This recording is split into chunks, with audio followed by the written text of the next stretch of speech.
بھارت ہرگاہ آز پور دنیا مز پن مقام میژ مز رلاوان تمیک اخ سبب ام سندس نظام تعلیم اندر بدعنوانی تو جعلی ڈگرین ہند اخ بوڑ کاربار تہ بنیامت لوگ ونان مودی سرکار سندس راجس مز آز بھارتک تعلیم ہند شعبہ اخ اصلاحی ماڈل بننے بجائے دھوکہ دہی تو فراڈ قصو گڑھ بنیامت امچ اخ مثال ریاست ہماچل پردیش مانو بھارتی یونیورسٹی ہز دنوا یت زن جعلی ڈگرین ہند اخ بوڑ بار سیکنڈر لبنہ آمت ام یونیورسٹی ہز 2009 پہ 2010 تام جاری سپدن واجنہ 41,000 ڈگرین من 36,000 جعلی ثابت سپزم لچھ بدی روپین ام ڈگری کن آمت شرمناک یہ کت یو جی سندس نگرانی مز روز یہ یچھ کام وری وادن سپدان یہ کت گھس آسن یہ معاملہ چھن بھارتس مز صرف اکسی ریاستس تام محدود رودمت کیرالس مز تہ پولیسن 22 یونیورسٹی ہز 1,00,000 جعلی ڈگری ضبط کرم یل زن کہ بھارتی میڈیا یہ پان ونان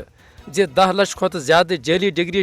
میڈیسن نرسنگ انجینئرنگ ہون حساس شعبن مز تہ ملازمت کی غرض استعمال کرنا آمت جو زن انسانی زو جانس تو سلامتی خاطر اخ مسلسل خطرہ بنیامت ہپر عالمی برادری ہند تہ ات واقعس پہ کان کھڑا گمت آسٹریلیا امریکہ کینیڈا سنگاپور ملیشیا نیپال ہیتھ واریاہو ملکو بھارتک تعلیمی ویزا ہن سختی سان چھان بین شروع کرمز امن ملکن ہند یہ اقدام مودی سندس دورس مز بھارتس اندر بڑون جیل سازی فراڈ تو دھوکہ دہی ہز عکاسی کران معیشت انسانی حقوق سفارتی محاذ پتہ ون تعلیم ہند شعبہ تہ بھارتک بدنامی ہند باعث بنیامت پوز یہ کہ دنیا ون بھارتس اخ بڑون طاقت کے بجائے پرت محاذس پہ اخ ناکام ریاست کے طور وچھان وچھ تو مودین کت حالس یہ ملک واتنومت